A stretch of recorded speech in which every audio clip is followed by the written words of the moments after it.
નમસ્કાર વિદ્યાર્થી મિત્રો, આજે આપણે ધોરણ 11 ની અંદર વિષય ગુજરાતીમાં કાવ્ય નંબર 15 મારા ફળીના ઝાડવા બેન આ કાવ્ય વિશે માહિતી પ્રાપ્ત કરીશું. મારા ફળીના ઝાડવા. હવે આપણને એવું લાગે કે આવું કંઈ કાવ્ય હોતું હશે. મારા ફળીના બે ઝાડવા, મારા ફળિયાના બે વૃક્ષ ઝાડ, આવું એક કાવ્ય અહીંયા ધોરણ 10 ની ધોરણ 11 ની અંદર રજૂ કરવામાં આવ્યું છે. ફળી શબ્દ છે. ફળી જેને આપણે શું કહીએ છીએ? ફળિયું. ફળી એટલે ફળિયું. તો ફળિયું શબ્દ તો ગામડાના બાળકો માટે તો જાણીતો શબ્દ છે, પણ ઘણા શહેરી બાળકોને ફળિયું એટલે શું એનો અંદાજ થોડો હોતો નથી. તો ફળિયું એટલે શું? તો કે મકાન હોય, એની અંદર રૂમ, એની આગળના ભાગની અંદર ઓસરી હોય અને ઓસરીથી નીચેના ભાગની અંદર ખુલ્લી જગ્યા હોય કે મકાન કાંઈ નહીં, ખુલ્લી જગ્યા, પરિસર, જેને ફળિયું કહેવામાં આવે છે. તો આવા ફળિયાની અંદર બે વૃક્ષ ઉગેલા છે. તો એની વાત અહીંયા કવિ દેવજી રામજી મોઢાએ કરી છે. તો કાવ્યની શરૂઆતની અંદર આપણે કવિ પરિચય તો પહેલા પ્રાપ્ત કરીશું કે દેવજી રામજી મોઢાનો જન્મ છે એ 8/5/1913 રોજ થયો હતો ને તેમનું અવસાન 21/11/1987 ની અંદર થયું. કવિ દેવજી રામજી મોઢા ને ઉપનામ છે શિરીષ નો જન્મ પોરબંદરમાં થયો હતો. પોરબંદર એક નામાંકિત શહેર છે. આ શહેરની અંદર દેવજી રામજીભાઈ મોઢાનો જન્મ થયો હતો. ઈસવીસન 1930 તેઓ મેટ્રિક થયા હતા. ઈસવીસન 1944 મુંબઈ યુનિવર્સિટી સાથે સંલગ્ન ડીજે સિંહ કોલેજમાંથી એમએની ઉપાધિ પ્રાપ્ત કરી હતી. એમએની ડિગ્રી, એમએ સુધીનું તેમણે શિક્ષણ લીધું હતું. ઈસવીસન 1948 વતન પોરબંદર આવ્યા અને તેમની જે શૈક્ષણિક કારકિર્દી છે એ તેમણે પોતાના વતન પોરબંદરમાંથી શરૂઆત કરી.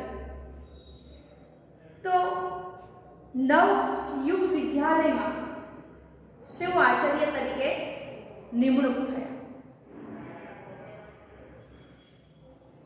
પોતાના જ વતનની અંદર પોતે એક શાળાની અંદર આચાર્ય તરીકેની કામગીરી કરે છે. ઈસવીસન 1963 તેમને શ્રેષ્ઠ શિક્ષકનો રાષ્ટ્રીય એવોર્ડ પ્રાપ્ત થયો. વિદ્યાર્થી મિત્રો, તમારી પાસે પુસ્તક અહીંયા હશે તો આ પુસ્તકની અંદર તમે અહીંયા અંડરલાઈન કરશો કે દેવજી રામજી મોઢાને ક્યારે રાષ્ટ્રીય શિક્ષકનો એવોર્ડ પ્રાપ્ત થયો. તો 1963 શ્રેષ્ઠ શિક્ષક, શ્રેષ્ઠ એટલે સારા, આદર્શ, એક આદર્શ શિક્ષક તરીકેનો તેમને પુરસ્કાર, તેમને સન્માન આપવામાં આવ્યું હતું. ઈસવીસન 1977 શિક્ષણ ક્ષેત્રે લાંબો સમય તેમને સેવા આપી અને જે શાળાની અંદર આચાર્ય તરીકે જોડાણા હતા તે શાળામાંથી વય નિવૃત્તિના કારણે એ નિવૃત્ત થયા હતા. આ કવિએ ઘણા કાવ્યો સંગ્રહો રચ્યા છે.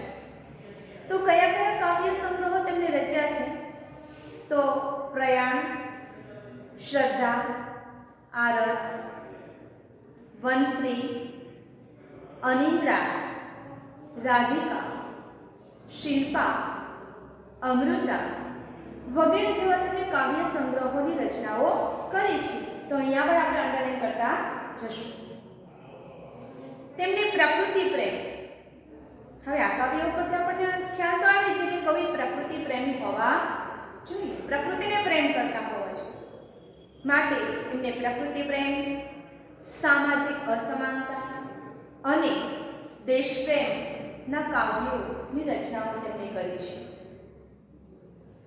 ખૂબ જ તડપતી શૈલી, ગામડાની જે ભાષા છે એ સરળ અને સહજ સમજી શકાય તેવી ભાષા અને એમના કાવ્યની અંદર ભાવ અભિવ્યક્તિ રજૂ કરવામાં આવી છે. તેમના મોટાભાગના કાવ્યોની અંદર ભાવ કહેતા લાગણી, સંવેદનાઓ આ એમના કાવ્યમાં જોવા મળે છે. તો વિદ્યાર્થી મિત્રો, જે આ કાવ્ય છે એ કાવ્યની અંદર કંઈક આપણને બોધપાઠ પણ મળે છે. કવિ આ કાવ્યની અંદર જે વાત કરે છે એ વાત પોતાના ફળિયાની અંદર ઉભેલા બે વૃક્ષોની કાલ્પનિક વાત છે. પોતાના ફળિયાની અંદર બે જે વૃક્ષો છે એ વૃક્ષો વાત કરે છે, વાર્તાલાપ કરે છે. વૃક્ષ વાતો વાત કરે છે કારણ કે વૃક્ષ એ સજીવ છે. એ વૃક્ષ વાત કરે એ હું કે તમે સમજી શકતા નથી, કારણ કે આપણે તેમની લાગણીઓ, તેમનો પ્રેમ, તેમની સંવેદનાઓ સમજી શકતા નથી, અથવા તો આપણું હૃદય કવિ હૃદય નથી. જો કવિ હૃદય હોત તો આપણે પણ આ વૃક્ષોની સંવેદનાઓ, લાગણીઓ અને એની વાર્તા સાંભળી શક્યા હોત, એની વાતો આપણે સમજી શક્યા હોત. તો આજે કવિ જે વાત કરે છે, બે ફળિયામાં ઉગેલા વૃક્ષો છે એ વૃક્ષની વાત કરે છે કે ફળિયામાં ઉગેલા બે ઝાડવામાંનું એક ઝાડ છે બીજા ઝાડને કહે છે કે હાલને આપણે દૂરના જંગલમાં જતા રહીએ, અહીંયા રહેવું નથી, આ ફળિયામાં હવે રહેવું નથી, હાલે કે આપણે દૂર દૂર જંગલ હોય ને ત્યાં જતા રહીએ. શું કામ દૂર દૂર જંગલમાં જવું છે? તો એ વૃક્ષ એમ કહે છે બીજા વૃક્ષને કે અહીં તો હવે એકલું એકલું લાગે છે, હું ને તું, હું અને તું, અહીં તો આપણે બે જ છીએ. જ્યારે જંગલમાં જ જશું તો ત્યાં આપણો પરિવાર હશે, આપણી આખી લાંબી લાંબી નાત હશે, આપણો વર્ગ હશે, આપણા ભાઈ ભાંડુઓ હશે, આપણી જેવા જ પરિવારના અન્ય સભ્યો હશે. અહીં તો સાવ એકલું એકલું લાગે છે, અહીંયા ગમતું નથી કે છે, ચાલ આપણે દૂર દૂર જંગલમાં જઈએ કે છે. હવે પછીનું જે જીવન છે આપણે જંગલમાં વિતાવીએ કે છે આપણા પરિવાર સાથે. આવો એક વૃક્ષ બીજા વૃક્ષને કહે છે. પણ બીજું વૃક્ષ છે ખૂબ જ સમજુ છે, સમજદાર છે, અને એ જ વૃક્ષ જવાબ આપે છે, એ બહુ સરસ જવાબ આપે છે, અને એ જવાબ છે એ આ સમાજે પણ વિચારવા જેવો છે. સમાજને કંઈક સંદેશો આપે છે આ વૃક્ષ દ્વારા કવિ આપણને કે બીજું વૃક્ષ, એ વૃક્ષ જે વૃક્ષ ફરિયાદ કરે છે ને કે અહીંયા નથી રહેવું, જંગલમાં જતા રહી આપણા પરિવાર સાથે, ત્યારે બીજું વૃક્ષ એ વૃક્ષને સમજાવે છે કે ભાઈ જંગલમાં જશો તો આપણા જીવને જોખમ છે, આપણા જીવનને રક્ષણ નથી. જ્યારે અહીંયા ફળિયામાં જો આપણે રહેશું તો આપણા જીવનને રક્ષણ મળશે. આપણે અહીંયા રહેશું તો સુરક્ષિત રહેશું. કારણ કે જેને નાનેથી મોટા કર્યા છે, નાનેથી મોટા કર્યા છે એ આપણને ચોક્કસ સાચવશે, આપણું ધ્યાન રાખશે, આપણી કાળજી રાખશે, આપણું લાલન પાલન કરશે, સારી રીતે ઉછેરવા. કારણ કે આપણને રોજ પાણી પાશે, આપણને બિલકુલ નુકસાન નહીં કરે, આપણને ખાતર પાણી આપશે. આવી રીતે આપણું એ જતન કરશે. જ્યારે જંગલમાં જશું તો આપણને પાણી પણ પાશે, આપણું રક્ષણ પણ કરશે. જો આજે આપણને આ ફળિયાના માલિકે આપણને અહીંયા ઉછેર્યા ન હોત તો આજે હું કે તો અહીંયા હોત નહીં. આની જગ્યાએ જો આપણે કદાચ જંગલમાં હોત તો નાનેથી જ કદાચ મોટા ન થયા હોત.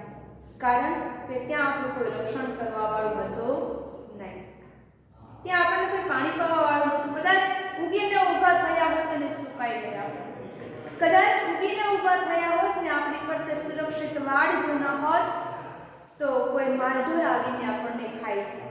આજે આપણે આટલા મોટા ન થયા. આવું એ વૃક્ષ બીજા વૃક્ષને સમજાવે છે. માટે એમ કહે છે કે મિત્ર અહીંયા ફળિયામાં જ આપણે રહીએ, આપણે જંગલમાં જવું નથી. કારણ કે આપણા જીવને જોખમ છે. જંગલમાં કઠિયારો આવે છે ને દરરોજ કઠિયારો આવે. કઠિયારો એટલે તો કે કઠિયારો એટલે જંગલમાં આવી અને લાકડા કાપે અને એ લાકડું કાપી અને પોતાનું જીવન, પોતાના પરિવારનું ભરણ પોષણ કરવા માટે એ બળતણ છે, લાકડું છે વેચે અને એમાંથી જે પૈસા આવે એમાંથી પોતાનું જીવન ચાલે છે. જીવન જીવવા માટે તેને આ લાકડું કાપવું પડે છે. માટે એ વૃક્ષ બીજા વૃક્ષને કહે છે કે મિત્ર જંગલમાં સુરક્ષિત નથી. ઓચિંતો કઠિયારો ક્યારેક આવી ચડે તો ક્યારેક મારો અથવા ક્યારેક તારો વારો પણ પડી જાય. માટે કે છે આપણે જંગલમાં જવું નથી કે છે. મિત્ર આજે તો આપણી ફરજ છે, જેમ આપણને વાવ્યા અને કદાચ જો પાણી, ખાતર કે આપણું ધ્યાન ન રાખ્યું તો આજે આપણે આટલા મોટા થઈ શક્યા હોત? આપણો વિકાસ થઈ શક્યો હોત? ના, તો આપણો વિકાસ શક્ય નહોતો. માટે આપણું જેને ધ્યાન રાખ્યું છે, જેનું આપણે રક્ષણ કર્યું છે, આજે આપણો એક સમય આવ્યો છે, આપણે એક ફરજ બને છે કે જેને આપણી ઉપર ઉપકાર કર્યા છે એની ઉપર આજે આપણે ઉપકાર કરવાની જરૂર છે. જેને આપણને ઉછેર્યા છે, મોટા કર્યા છે, આજે આપણી ફરજ છે કે આપણે એનું ધ્યાન રાખવું જોઈએ. હવે તો આપણે મોટા થઈ ગયા છે. આ જ કાળમાં તો આપણે સરસ મજાના આપણા ઉપર ફળ આવશે, સરસ મજાનો છાંયો આપણે આપી શકીએ એવા થઈ ગયા છે. હવે તો આપણા માલિકને આપણા ફળ અને આપણો છાંયો આપવાની જરૂરિયાત છે, આપણી આ ફરજ બને છે. માટે મિત્ર જંગલમાં જવાનું વિચારવા, મારે તો જંગલમાં આવવું જ નથી, મારે તો ફળિયામાં જ રહેવું છે. કારણ કે હું એવો અવિશ્વાસુ માણસ નથી કે જેને આપણી પર ઉપકાર કર્યો છે અને આજે આપણો સમય છે એને ફળ આપવાનો, એને છાંયો આપવાનો, ત્યારે એની સાથે દગો કરીને આપણે જતું રહેવું એ મને વ્યાજબી લાગતું નથી, મને યોગ્ય લાગતું નથી. માટે મારે તો આ ફળિયામાં જ રહેવું છે. એ વૃક્ષ એમ કહે છે કે જીવનથી મૃત્યુ સુધી મારે આ ફળિયામાં જ ઊભું રહેવું છે. કહેવાય છે કે જીવન નાશવંત છે. જીવન કેવું છે? નાશવંત છે. કોઈ અમર પટ્ટો લઈને આવ્યો નથી. જેનો જન્મ છે એનું મૃત્યુ નિશ્ચિત છે. પણ જન્મે છે મરે તો છે, એ નિયમ છે. પણ વૃક્ષ એમ કહે છે કે મૃત્યુ પણ આપણા સમયે હોવું જોઈએ. અકાળે આપણું મૃત્યુ થવું જોઈએ નહીં. આપણે જ્યારે સમય આવે ત્યારે ચોક્કસ આપણે મૃત્યુ પામી શકીએ છીએ. માટે એ વૃક્ષ એને એમ કહે છે કે હું તો મારા મૃત્યુ સુધી આ ફળિયામાં જ રહીશ, મારા ફળ અને મારો છાંયો આપ્યાસ કરીશ, અને જ્યારે ત્યારે મારું આ લાકડું છે એના બળતણ તરીકે ચૂલાની અંદર કામ આવે. ચૂલો, ગામડાની અંદર ચૂલો હોય છે કે ચૂલાની અંદર બળતણ નાખીને આગ પેટાવે અને એમાંથી રસોઈ થાય છે. તો મૃત્યુ પછી પણ આપણે બીજાને ઉપયોગી થવું જોઈએ. આમ કવિ આ બે વૃક્ષો દ્વારા સમજાવે છે. આપણામાં ઘણા બધા એવા સુવિચારો છે કે જલાવી જાતને ધૂપ સળી અન્યને સુવાસિત કરી. ધૂપ સળી પોતે આખી સળગે છે. ધૂપ સળી એટલે અગરબત્તી પોતે આખી સળગી જાય પણ બીજાને તો સરસ મજાની શું આપે છે? સુગંધ આપે છે, સૌરભ આપે છે.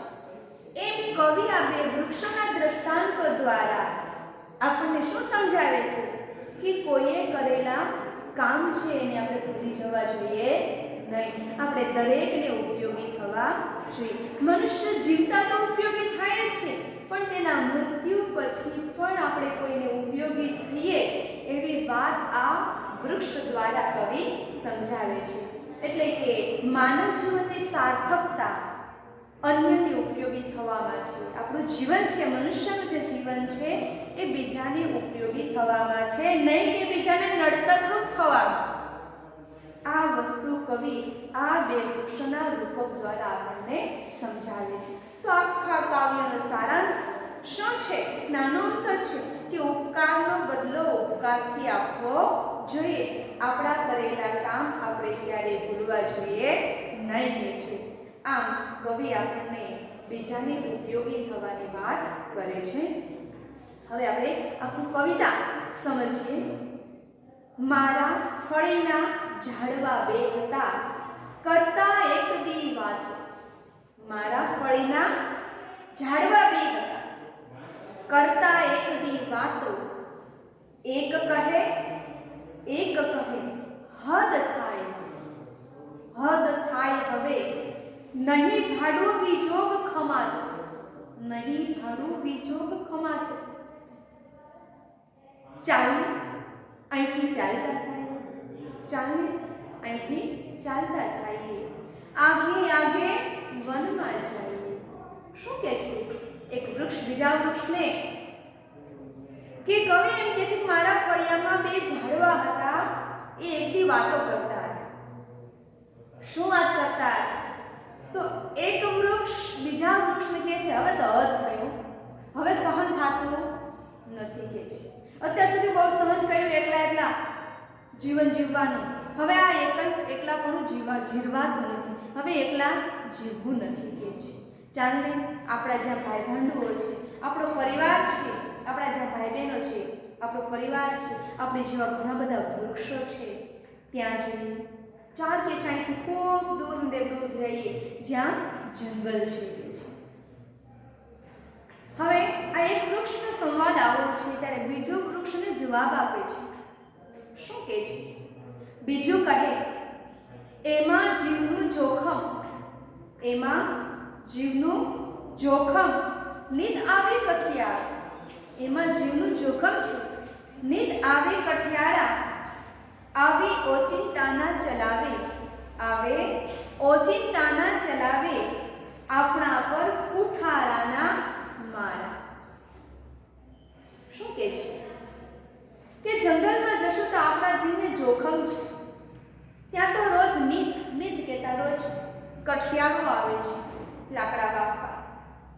આવી ઓચિંતાના ચલાવે, એ ઓચિંતો આવશે અને આપણા ઉપર કુફાડીના ઘા મારશે. જોકે મરવું કોઈ ન ટાળે. શું કહે છે? જોકે મરવું કોઈ ન ટાળે, તો એ મરવું શીદ અકાળે. આગળ એમ કીધું કે જીવન એક એવું છે નાશવંત છે, જેનો જન્મ છે એનું મૃત્યુ નિશ્ચિત છે. તો જો કે મરવું કોઈ ન ટાળે, મરવાનું છે કોઈ ટાળી શકવાનું નથી, કોઈ અમર અજર નથી. એક દિવસ તો આપણું મૃત્યુ નિશ્ચિત છે, ચોક્કસ છે. પણ શું કહે છે? તો એ મરવું સિદ્ધ અકાળ. સિદ્ધ એટલે શા માટે આપણે અકાળ, કાળ વગરનું આપણી દાખલા કાળ અકાળ એટલે એમ કહીએ કે આપણે 25 થી 30 વર્ષ કે 40 વર્ષ સુધીનું જો મૃત્યુ થાય તો એ અકાળે કહેવાય, એક્સિડન્ટ થાય, અકસ્માત થાય એ અકાળે કહેવાય, અથવા આપણે કહેવાય ને કે અપમૃત્યુ, આપણે દવા પી જાય, કોઈ કેરોસીન છાંટીને સળગી જાય, કોઈ ગળા ફાંસો ખાય, આ બધું એ મૃત્યુ વગરનું અકાળે મૃત્યુ છે. પણ ઉંમર થાય 70 વર્ષ, 75 કે 70 વર્ષથી ઉપર જ્યારે માણસનું મૃત્યુ થાય તો એ કાળ કે બરાબર મૃત્યુને લાયક છે. પણ નાની ઉંમરમાં અકસ્માતે જે મૃત્યુ પામે છે ને અકાળ કહેવાય છે. તેમ વૃક્ષ પણ કહે છે કે જ્યારે આપણો સમય આવશે ત્યારે ચોક્કસ આપણે પણ મરી તો જવાના, એટલે કે આપણે પણ સુકાઈ તો જવાના છીએ. પહેલું કહે ત્યાં પાછું બીજું વૃક્ષ પાછું કહેવા માંડ્યું, અહીં દન ફૂટે તો પાછી ન ફૂટે રાત, દન ફૂટે તો પછી ન ફૂટે રાત, અહીં અટુલ એકલો લાગે તહીં તો આપણી નાત. પાછું બીજું વૃક્ષ શું સંવાદ કરે છે કે તારી વાત સાવ સાચી, પણ મને અહીંયા એકલું એકલું લાગે છે, અટુલું અટુલું લાગે છે. દિવસ દન કહેતા દિવસ, દિવસ આપણું પસાર થઈ છે પણ રાત નથી જતી, અને જો રાત જાય તો દિવસ નથી જતો, એકલું એકલું લાગ્યા કરે છે. અને તહીં એટલે ત્યાં એટલે જંગલ, જંગલમાં તો આપણી આખી નાત છે, આખો આપણો પરિવાર છે, ત્યાં તો આપણો સમય બધાની સાથે સરળતાથી પસાર થઈ જશે. એમ આ પંક્તિ દ્વારા આપણે પણ સમજવું જોઈએ કે માણસ પણ એકલું જીવન જીવી શકતો નથી, માણસને પણ સમાજની સાથે જીવન જીવવું હોય છે. આપણે એકલા એકલા હોય તો ન ગમે, પણ આપણી સાથે સમૂહ હોય તો આપણને ખૂબ જ મજા આવે છે. એમ વૃક્ષને પણ એકલું અટલું ગમતું નથી કે છે. ચાલને આપણે ચાલતા થઈએ, આગે આગે વનમાં જઈએ. ચાલને કે છે ચાલતા થઈ જઈએ, આપણે દૂર દૂર પાછા જંગલમાં જતા રહીએ કે છે. પાછું એ વૃક્ષ છે બીજા વૃક્ષને કહે છે, જેણે જાત ઘસીને આપણને જળ પાયા, જેણે જાત ઘસીને આપણને જળ પાયા, એમને ક્યારે આપીશું આપણા ફળ ને આપણી છાયા, એમને ક્યારે આપીશું આપણા ફળ અને આપણી છાયા. બીજું વૃક્ષ એમ કે જેણે આપણા માટે જાત ઘસી નાખી છે, આપણને પાણી પાયું છે, આપણે માવજત કરી છે, એમને આપણે ક્યારે આપશું આપણા ફળ? આપણા ફળ છે એ એને આપવા પડશે ને, કારણ કે એને આપણી માવજત કરી છે, એને આપણું રક્ષણ કર્યું છે, એને આપણા પર ઉપકાર કર્યો છે, માટે આપણે પણ એનો ઉપકાર માનવો જોઈએ. એને આપણા કામ કર્યા છે તો આપણે પણ એનું કામ કરવું જોઈએ, આપણે પર આવેલા ફળ એને આપણે આપવા જોઈએ, આપણા વૃક્ષનો છાંયો એને આપવો જોઈએ. આવું આપણે કરવું પડશે. હું તો એમ કહું અહીં રોકાય છે.